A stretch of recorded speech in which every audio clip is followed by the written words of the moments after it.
ភិបាលខេត្តបន្ទាយមានជ័យដាក់លិខិតតវ៉ាទៅកាន់អភិបាលខេត្តស្រែកែវប្រឆាំងនឹងករណីលើកបដានៅថ្ងៃទី28ខែកញ្ញានិងខ្លឹមសារប្រកាសគម្រាមកំហែងយ៉ាងធ្ងន់ធ្ងរមកលើសិទ្ធិប្រជាពលរដ្ឋស្លូតត្រង់កម្ពុជា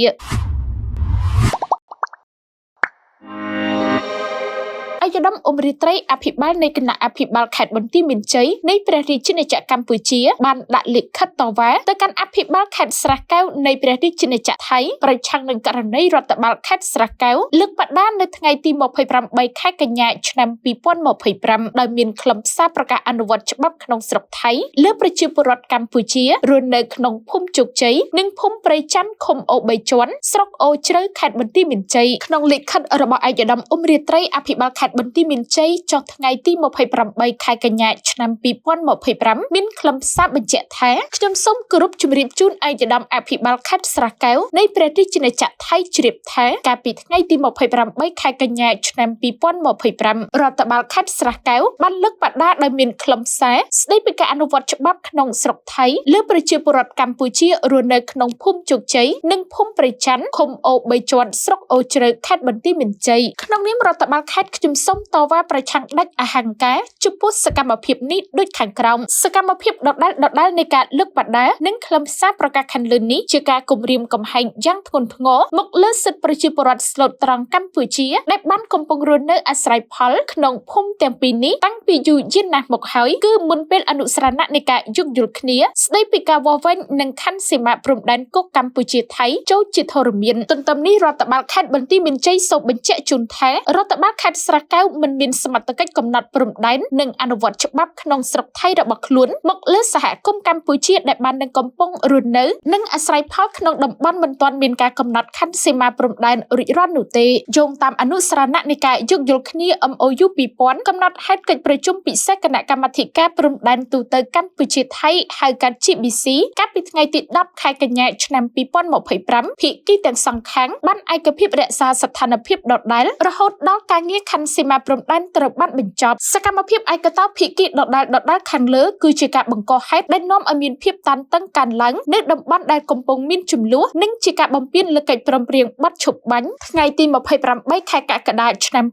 2025លទ្ធផលនៃកិច្ចប្រជុំវិសាមញ្ញរបស់គណៈកម្មាធិការព្រំដែនទូទៅ GBC ថ្ងៃទី7ខែសីហាឆ្នាំ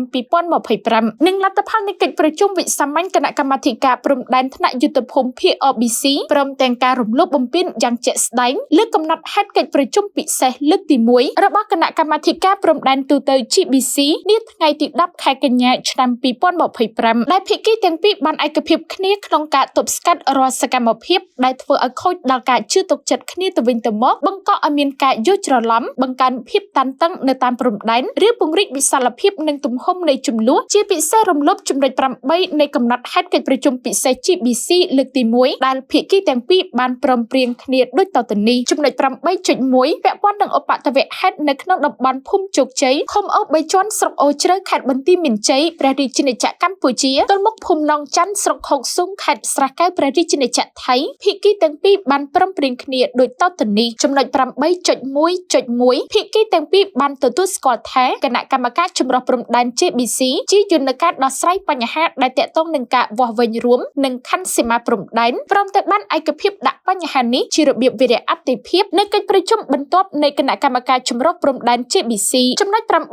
8.1.2 ភាគីទាំងពីរបានប្រគល់ភារកិច្ចដល់គណៈកម្មាធិការព្រំដែនថ្នាក់យុទ្ធភូមិភាគ RBC ដើម្បីពិភាក្សាអំពីការគ្រប់គ្រងបញ្ហានេះឲ្យបានឆាប់បំផុតស្របតាមលទ្ធផលនៃកិច្ចពិភាក្សារបស់គណៈកម្មការចម្រុះព្រំដែន GBC នៅក្នុងរយៈពេលនេះអភិបាលខេត្តបន្ទាយមានជ័យនិងអភិបាលខេត្តស្រះកែវនឹងសម្របសម្រួលជាមួយគ្នាយ៉ាងជិតស្និទ្ធដើម្បីគ្រប់គ្រងស្ថានភាពនៅទីតាំងផ្ទាល់ប្រកបដោយសន្តិវិធីរួមបញ្ចូលទាំងការបញ្ឈប់រាល់សកម្មភាពដែលពង្រីកទំហំវិវាទនិងបង្កើនភាពតានតឹងដូចនេះរដ្ឋបាលខេត្តបន្ទាយមានជ័យស្នើឲ្យរដ្ឋបាលខេត្តស្រះកែវចូលរួមផ្តល់កិច្ចសហការចាត់វិធានការបញ្ឈប់នៅសកម្មភាពខាងលើជាបន្ទាន់ដោយរក្សានៅស្ថានភាពដើមរដ្ឋបាលខេត្តបន្ទាយមានជ័យសង្ឃឹមយ៉ាងមុតមាំថារដ្ឋបាលខេត្តស្រះកែវប្រកាន់ខ្ជាប់នៅសន្តិចិត្តនៅលក្ខខណ្ឌបទឈប់បាញ់និងបញ្ឈប់នៅផែនការបណ្ដេញប្រជាជនរាប់រយគ្រួសារចេញពីផ្ទះសម្បែង ក្នុងនោះអាយដាមអ៊ុំរាត្រីស្នើឲ្យអាយដាមអភិបាលខេត្តស្រះកែវមេត្តាជ្រាបនិងសូមអត់ធ្មត់រងចាំការដោះស្រាយរបស់គណៈកម្មការព្រំដែនចម្រុះកម្ពុជាថៃ